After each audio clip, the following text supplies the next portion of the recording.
பாண்டியன் இரண்டாம் குலோத்துங்கன். அத்தியாயம் 23. கனவு இன்பத்தில் கலக்கம். எட்டிக்கொட்டையை அரைத்து உப்பு நீரில் குழைத்து போட்டுக்கொண்டு படுத்து கிடந்தார் காடவராயர்.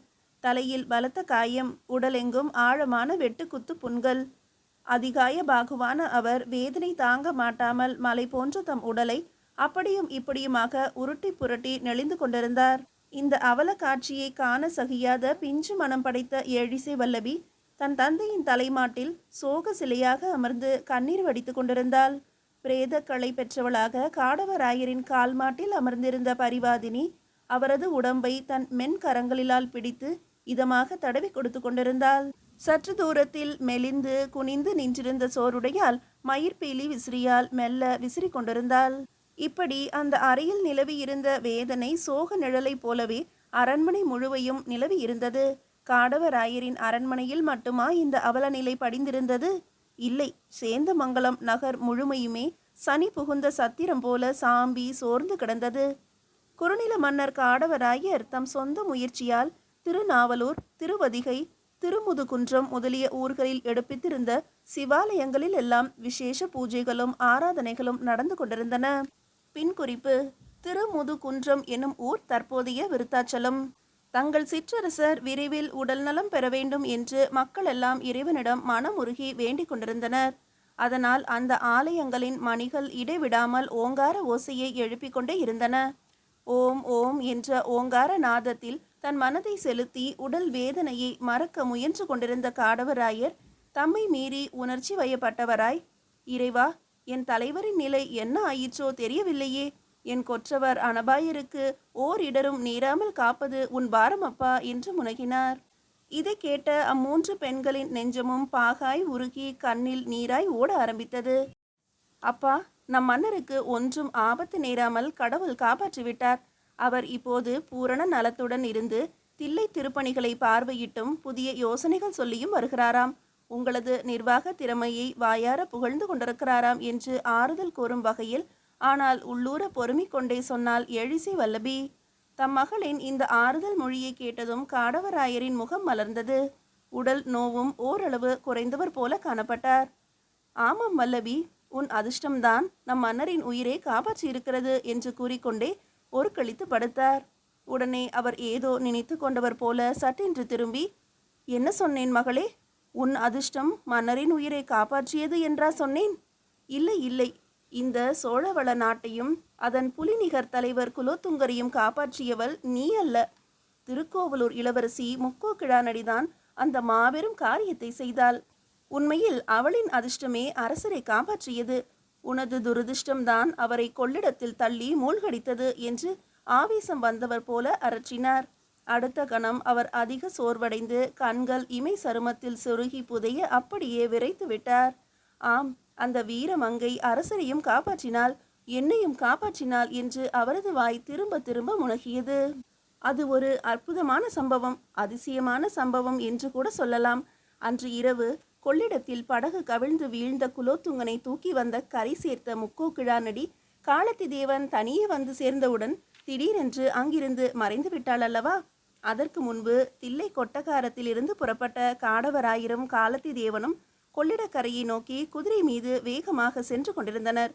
கடந்த சில தினங்களாக நல்ல மழை பெய்து ஓய்ந்திருந்ததால் தரை குளிர்ந்து சேரும் சகுதியுமாக குழம்பி கிடந்தது. அதனால் பாதையும் பழுதுபட்டு மண் அரிப்பு உண்டான இடங்களில் பள்ளமாகவும் மண் குவிந்து சேர்ந்த இடங்களில் மேடாகவும் சமனின்றி கிடந்தது. எனினும் இதை எதையுமே லட்சியம் செய்யாமல் அசுரகதியில் பறந்து கொண்டிருந்தன அவ்விரண்டு புறவிகளும். காடவராயரின் புறவிதான் முன்னே பாய்ந்து சென்று கொண்டிருந்தது. ஆனால் அப்படி அவை ஒரே சீராக முன்னும் பின்னுமாகவே ஓடிக்கொண்டிருக்கவில்லை. சில சமயம் காடவராயரின் குதிரை பின்தங்கிவிடும், காலத்தி தேவனின் புறவி முந்தி கொண்டுவிடும். பிறகு முன்போல காடவராயரின் குதிரை தனது வேகத்தை அதிகரித்து முன்னே பாயும். காலத்தி தேவனின் குதிரை கால் ஓய்ந்து பின்னடைந்துவிடும். ஓரிரு சமயம் அவை இரண்டும் ஒரே வேகத்தில் பக்கம் பக்கமாக முன் பின்னின்றி ஒற்றை குதிரை ஓடுவது போல ஒரே குளம்போசியை எழுப்பி சமமாக செல்லும்.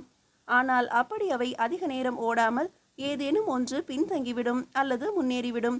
இவ்வாறே அந்த இரண்டு குதிரைகளும் ஓடி ஓடி சுமார் 1.5 காத தூரத்தை கடந்து வந்தும் விட்டன.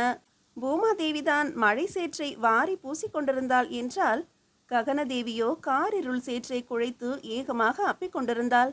அதனால் ஒளி நுகர்ச்சி புலனுக்கு மட்டுமே அந்த நேரத்தில் வேலை இருந்தது. ஒளி நுகர்புகனுக்கு ஒன்றுமே வேலையின்றி அது முழு ஓய்வு எடுத்துக்கொண்டது. காது கண்ணாகியது. அந்த கட்செவியே காடவராயரின் குதிரையையும் காலத்தி தேவனின் பிறவியையும் காற்று வேகமாக செலுத்தி கொண்டிருந்தது. கொள்ளிடக்கரை பாதையின் 37வது புல்லடிக்கல் நெருங்கி கொண்டிருந்தது. இதுவரை பொட்டல் வெளியில் அங்கொன்றும் இங்கொன்றுமாக இருந்த மரங்களிடையே வளைந்து நெளிந்து சென்று கொண்டிருந்த பாதை புதர்கள் மண்டி காட்டினுள் நுழைந்து செல்ல ஆரம்பித்தது. இதனால் இருளின் தன்மை மேலும் இறுகி கனப்பது போல தோன்றியது. இப்போது காடவராயரின் குதிரை முன்னே ஓடிக்கொண்டிருந்தது. காலத்தி தேவனின் புறவி பின்னால் வந்து கொண்டிருந்தது. 37வது புல்லடைக்கல் நெருங்க இன்னும் சில தோரைகள் தொலைவே இருந்தது. இந்நேரம் வரை பின்னால் வந்து கொண்டிருந்த காலத்தி தேவனின் குதிரை திடீரென பாய்ந்து காடவராயரின் குதிரையை முந்த முயன்றது. அடுத்த கணம் காடவராயருடைய குதிரையின் கால்களுக்கு இடையே எங்கிருந்தோ ஒரு குறுந்தடி படீரென்று வந்து புகுந்தது. அப்படி புகுந்த அந்த தடி குதிரையின் கால்களை சிக்க வைத்து அவற்றை சடார் என்று மடித்து முறிக்க பெருங்கூச்சலுடன் முகம் குப்புற கவிழ்ந்து கொண்டு சாய்ந்தது குதிரை. காடவராயரும் குதிரையோடு மடார் என்று தரையில் வீழ்ந்தார். காலத்தி தேவரின் குதிரையோ முன்னே சென்று ஓடி மறைந்து விட்டது. பக்கத்தில் இருந்த பெரும் புதர் ஒன்றிலிருந்து 3 பேர் திமுதிமுவென்று பாதையை நோக்கி ஓடி வந்தனர். அப்படி வந்த அவர்கள் கீழே விழுந்து எழுந்திருக்க முயன்று கொண்டிருந்த காடவராயரை கட்டிப்பிடித்து அவர் மேல் எழும்பாதவாறு மீண்டும் தரையில் சாய்த்து அழுத்தி கொண்டனர். காடவராயர் திமிரி துள்ளி நெம்பினார். அப்படியும் இப்படியும் ஆங்காரமாக புரண்டு திரும்பினார். ஆனால் அவரை எழுந்திருக்க ஒட்டாமல் 3 பேரும் பாறைகள் போல நெஞ்சின் மீது ஏறி அமர்ந்து கொண்டு கழுத்தை பிடித்து நெரித்தனர். மல்லாந்து படுத்தபடி திமிரி கொண்டிருந்த காடவராயர் சட்டென்று தம் இடையில் இருந்த உடைவாளை உருவினார். அடுத்த வினாடி அந்த வாள் கணீர் என்ற ஓசையுடன் தட்டிவிடப்பட்டு சற்று தொலைவில் போய் விழுந்தது. அதை கண்டு 3 குண்டர்களும் பேய்கள் போல உரக்க சிரித்து முழக்கினர். காடவராயர் மூச்சு திணறினார். அவரது உடலில் இருந்து ஆறாக குருதி பெருகி சேற்றில் பாய்ந்து செங்குழம்பாகியது. அவர் பிரங்கை இழந்தார். உடனே 3 பேரும் அவரை தரையோடு தரையாக இழுத்து கொண்டு போய் பாதை ஓரமிருந்த ஒரு வெள்ளை வேல மரத்தில் தூக்கி நிறுத்தி சாய்த்து வைத்து கட்டி போட்டுவிட்டு சற்று அப்பால் வந்து நின்று கொண்டு தனிந்த குரலில் ஏதோ பேச ஆரம்பித்தனர். காடவராயரின் குதிரையோ கீழே விழுந்த அந்த கணமே மண்டை உடைந்து மூளை சிதறி இறந்து விட்டிருந்தது. சில வினாடிகளுக்கு பின் மிக தொலை தூரத்தில் ஒரு குதிரை ஓடி வந்த சத்தம் கேட்டது. அச்சத்தத்தை 3 பேரும் உற்று கேட்டனர். அதற்குள் அந்த குதிரையும் சமீபித்து விட்டது. அத்துணை வேகமாக அது வந்து கொண்டிருந்தது. குதிரையின் கரிய உருவம் வர வர பெரிதாகி கண்ணுக்கு புலனாகியதுமே சாலையில் நின்று கசகச என்று பேசி கொண்டிருந்த 3 பேரும் சடார் என்று காட்டினுள் புகுந்து ஓட ஆரம்பித்தனர். அம்பு போல பாய்ந்து வந்த புறவி திடீரென மறுக்கழித்து சுற்றி கொண்டு நின்றது. அதன் மேல் இருந்து தடால் என கீழே குதித்த இளவரசி முக்கோ கிழானடி மரத்தில் கட்டுண்டு கிடந்த காடவராயரை நோக்கி ஓடினாள். இளவரசி! கண்மூடி சோர்ந்து கிடந்த தன் தந்தையின் முகத்தையே கண்ணிமைக்காமல் பார்த்து கொண்டிருந்த இளவரசி எழிசி வல்லபி திடுக்குற்று தலை நிமிர்ந்து பார்த்தாள். அங்கே கைக்கோளர் படைத்தலைவர் வீரமசிங்க முத்திரையர் பணிவுடன் நின்று கொண்டிருந்தார். இளவரசி, சிற்றரசர் அவர்களிடம் ஒரு செய்தி சொல்ல வந்திருக்கிறேன் என்றார் அவர். என்ன செய்தி சொல்ல வேண்டும் ஐயா என்றாள் வல்லபி. தில்லைக்கு விஜயம் செய்திருக்கும் திரிபுவன குலோத்துங்கர் இன்று மாலை தங்கள் தந்தையார் காடவராயர் அவர்களை காண வருகிறார் என்றார் வீரமசிங்க முத்திரையர். இந்த வார்த்தைகளை கேட்டதும் தான் தாமதம். இதுவரை சோகமே வடிவாய் அமர்ந்திருந்த வல்லபி பரபரப்பு உணர்ச்சி பாய்ந்தோடு பெற்றவளாக சடக்கென்று எழுந்து நின்றாள். அவள் முகம் மகிழ்ச்சியால் ஜிவ்வென்று சிவந்து மலர்ந்தது. உண்மைதானா ஐயா என்று ஆனந்த குரலில் கேட்டாள். ஆம் இளவரசி என்றார் முத்திரையர் அமைதியாக. குவளை மலர் போன்ற கண்ணிமைகள் குறுகுருவென துடிக்க கொவ்வை போன்ற அதர இதழ்கள் குவிந்து நெளிய ஏதோ யோசனையில் ஈடுபட்டிருந்த வல்லபி எதையோ நினைத்து கொண்டவளாய் முகம் வெளுக்க நிமிர்ந்து, முத்தரையரே, நம் குலோத்துங்க சோழ சக்கரவர்த்திகள் தில்லையிலிருந்து சேந்தமங்கலத்திற்கு தனியாகவா வருகிறார் என்று கவலை பொங்க கேட்டாள். மன்னர் தனியாக வரவில்லை இளவரசி. அவருடன் அவருக்கு துணையாக வேளக்கார படைத்தலைவர் பாலவராயரும் அரசியல் செயலாளர் அனபாய மூவேந்த வேளாண் காலத்தி தேவரும் வருகிறார்கள் என்றார் முத்தரையர். இதை கேட்ட பரிவாதினி மலரின் மேலிருந்து எழும் பட்டாம்பூச்சியைப் போல சட்டென்று எழுந்து நின்று, மெய்தானா ஐயா என்று உள்ளம் கொள்ளா மகிழ்ச்சியுடன் கேட்டாள். கேட்டுக்கொண்டே மான்குட்டி போல துள்ளி மேன்மாட கூடத்து படியேறி ஓடினாள். அவளை பின்தொடர்ந்து எழிசி வல்லபியும் வெள்ளாட்டுக்குட்டியைப் போல விரைந்து சென்றாள்.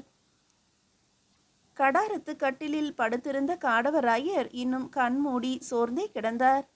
இவை நிகழ்ந்த ஒரு நாழிகை நேரத்திற்கு பிறகு இளவரசி என பரபரப்புடன் அழைத்து கொண்டே மேன்மாடத்திற்கு ஓடி வந்தாள் சோறுடையாள். அலங்கார வேலையில் ஈடுபட்டிருந்த எழிசி வல்லபியும் பரிவாதினியும் அலட்சியமாக திரும்பி ஒரே சமயத்தில் என்ன என்று கேட்டனர்.